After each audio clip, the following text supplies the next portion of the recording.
બધાને જય શ્રી કૃષ્ણ, જય શ્રી રાધે, જય શ્રીમન્નારાયણ। હું આચાર્ય રાકેશ શર્મા આપ સૌના મંગલની કામના કરું છું। આશા રાખું છું કે તમે બધા સ્વસ્થ હશો, આનંદમાં હશો। ઠાકોરજી પાસે મારી આ જ પ્રાર્થના છે। સજ્જનો, આજની વિડીયો, આજનો કાર્યક્રમ ખૂબ જ ખાસ છે।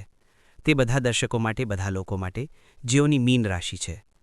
આજની વિડીયો મીન રાશિવાળાઓ માટે એટલા માટે પણ એટલી ખાસ છે કારણ કે આજની વિડીયોમાં આપણે વાત કરવા જઈ રહ્યા છીએ ગુરુ વક્રીથી માર્ગી અવસ્થામાં આવવાના છે।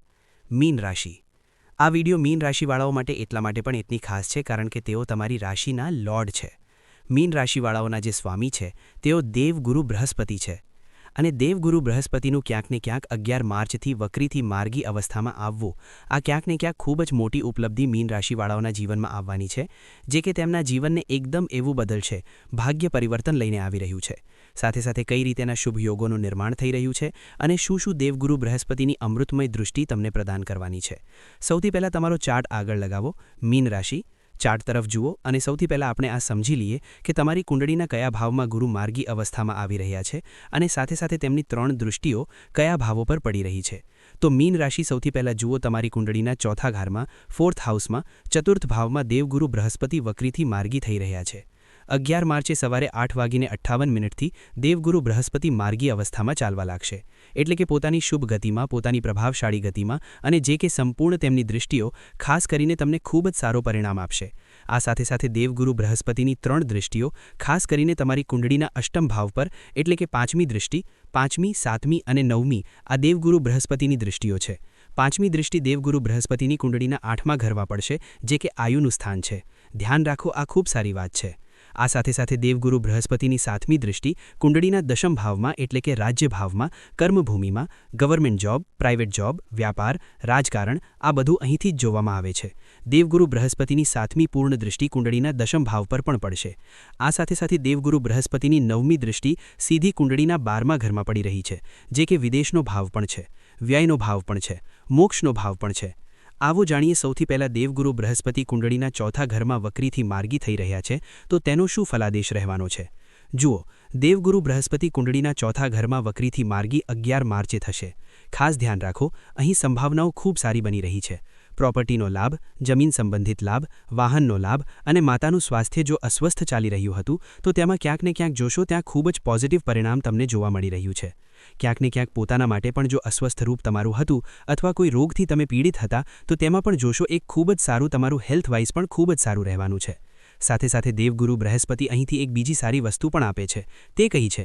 દેવગુરુ બૃહસ્પતિ અહીંથી જો કોઈનો પ્રોપર્ટી સંબંધિત કોઈ કોર્ટ કેસ વગેરે વિવાદ કોઈ ચાલી રહ્યો હતો તો તેમાં પણ વિજયશ્રી હાથ લાગે છે એવા વ્યક્તિને।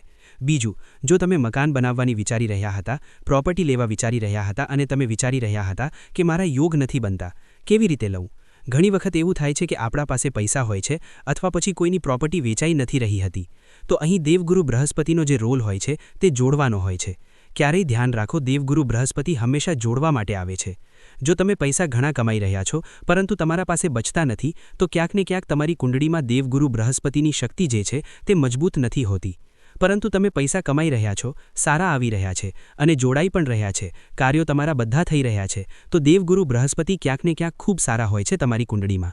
તો તેનો તાત્પર્ય એ છે કે દેવગુરુ બૃહસ્પતિ તમારી રાશિના સ્વામી છે, રાશિના લોર્ડ છે અને વક્રીથી માર્ગી થઈ રહ્યા છે, તો ખાસ કરીને તમારા કેન્દ્રમાં જ છે, તો આ ખૂબ સારી પોઝિશનમાં છે, એટલે કે તમને લાભ મળવાનો છે। અહીંથી દેવગુરુ બૃહસ્પતિની દૃષ્ટિની વાત કરી લઈએ। દેવગુરુ બૃહસ્પતિની દૃષ્ટિ કુંડળીના અષ્ટમ ભાવ પર પડી રહી છે। આ આયુકારક છે, આયુમાં વૃદ્ધિ કરાવે છે, સાથે સાથે પુરાતત્વના ક્ષેત્રમાં પ્રગતિ કરાવે છે, આધ્યાત્મિક ઉર્જા વધારે છે, આધ્યાત્મિક યાત્રાઓ કરાવે છે, ક્યાંક ને ક્યાંક ડીપ રિસર્ચિંગ, મેડિકલ લાઇનમાં, વૈજ્ઞાનિકમાં અથવા પછી આધ્યાત્મિક ક્ષેત્રમાં કોઈ ખાસ ઊંડાણમાં જવા માગે છે તો તે અભ્યાસમાં પણ વિજય પ્રાપ્ત કરાવે છે। આ દૃષ્ટિ બૃહસ્પતિની જે કે તમારા માટે તો ખૂબ મહત્વપૂર્ણ છે। આ સાથે સાથે દેવગુરુ બૃહસ્પતિની 7મ દૃષ્ટિ સીધી કુંડળીના દશમ ભાવ પર પડી રહી છે। કુંડળીનો દશમ ભાવ એમ જ ખૂબ પવિત્ર ભાવ માનવામાં આવે છે। ખૂબ ધ્યાનથી સાંભળજો કારણ કે આ ભાવ કર્મનું સ્થાન છે અને દેવગુરુ બૃહસ્પતિની દૃષ્ટિ અમૃતમરી છે, પોઝિટિવ દૃષ્ટિ છે, નેગેટિવ તો છે જ નથી તેમાં કંઈ। તો તમારા વ્યાપારમાં વૃદ્ધિ કરાવશે, તમે જે પણ કામ કરતા હશો તેમાં આ વૃદ્ધિ કરાવશે, એટલે કે તેમાં તમને સારું પરિણામ જોવા મળશે, પોઝિટિવ। બીજું, જેમનું પ્રમોશન અટકેલું હતું મીન રાશિવાળાઓનું, તો જોશો પ્રમોશનમાં પણ ખૂબ સારા યોગો તેમના માટે નિર્મિત થઈ રહ્યા છે। ક્યાંક ને ક્યાંક એક સારું પ્રમોશન તેમને મળી શકે છે, સારી નોકરી મળી શકે છે। ગવર્મેન્ટ જોબ લાગી શકે છે તેમની, અથવા પછી પ્રાઇવેટ ફિલ્ડમાં છે તો તેમાં પણ એક સારી ઉન્નતિના યોગ અહીં બનતા દેખાઈ રહ્યા છે. આ સાથે સાથે ખાસ કરીને રાજકારણના ક્ષેત્રમાં પણ ઉન્નતિના સારા સુઅવસર, સારા સન્માનિત લોકો સાથે બેસવું, તેમની સાથે સારો સંબંધ સ્થાપિત થવો, ક્યાંક ને ક્યાંક આ મીન રાશિવાળાઓ માટે ખૂબ જ ગુડ રિઝલ્ટ રહેવાનું છે. અંતમાં વાત કરી રહીએ મીન રાશિ દેવગુરુ બૃહસ્પતિની નવમ દ્રષ્ટિ, જે કે ખૂબ જ મહત્વપૂર્ણ છે. સીધી દ્વાદશ ભાવમાં એટલે કે વિદેશના ભાવમાં પડી રહી છે. વિદેશી યાત્રાઓથી સારા સંબંધ અથવા વિદેશમાં જે લોકો રહે છે તેમના માટે એક સારો રિઝલ્ટ, પોઝિટિવ રિઝલ્ટ, નોકરીને લઈને, વ્યાપારને લઈને, આપસી સંબંધને લઈને, પરિવારને લઈને, ધનને લઈને, વ્યાપારને લઈને આ ખૂબ જ સારા રિઝલ્ટ ક્યાંક ને ક્યાંક તેમના માટે સ્થાપિત થઈ રહ્યા છે. આ સાથે સાથે ખાસ કરીને કેટલીક વાતો હું કહી રહ્યો છું, જેમની પણ કુંડળી બની છે મીન રાશિવાળાઓની, તેઓ પોતાની કુંડળી કાઢો અને કુંડળીમાં જુઓ કે દેવગુરુ બૃહસ્પતિ, મને કોમેન્ટ કરીને કહો, મેસેજ કરીને, દેવગુરુ બૃહસ્પતિ તમારી કુંડળીમાં કયા ગ્રહ સાથે બેઠા છે. જરૂર કહો કયા ભાવમાં બેઠા છે, કયા ગ્રહ સાથે બેઠા છે. કોશિશ કરજો અને મને મેસેજ જરૂર કરજો. કહેજો દેવગુરુ બૃહસ્પતિ તમારી કુંડળીમાં રાહુ સાથે તો નથી બેઠા?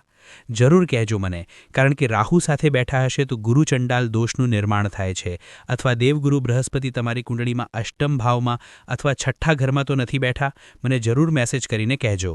2 ઉપાય જરૂર અનુસરો. મીન રાશિ, શનિની 7.5નો સેકન્ડ ફેઝ પણ ચાલી રહ્યો છે. દરરોજ ભગવાન શિવને જળ અર્પણ કરો, તેમનો રુદ્ર અભિષેક કરો. અને બીજું, તમારી રાશિના સ્વામી દેવગુરુ બૃહસ્પતિ, જે કે હવે આ વક્રીથી માર્ગી અવસ્થામાં 11 માર્ચે આવી જશે, તો ગુરુવારના દિવસે ભગવાન નારાયણને પીળું પુષ્પ જરૂર તમને અર્પણ કરવું જોઈએ. આશા રાખું છું મારી વાત તમને સમજમાં આવી હશે. ત્યાં સુધી માટે જોડાયેલા રહો મિત્રો. મળીએ નેક્સ્ટ વિડીયોમાં. જય શ્રી કૃષ્ણ, જય શ્રી રાધે.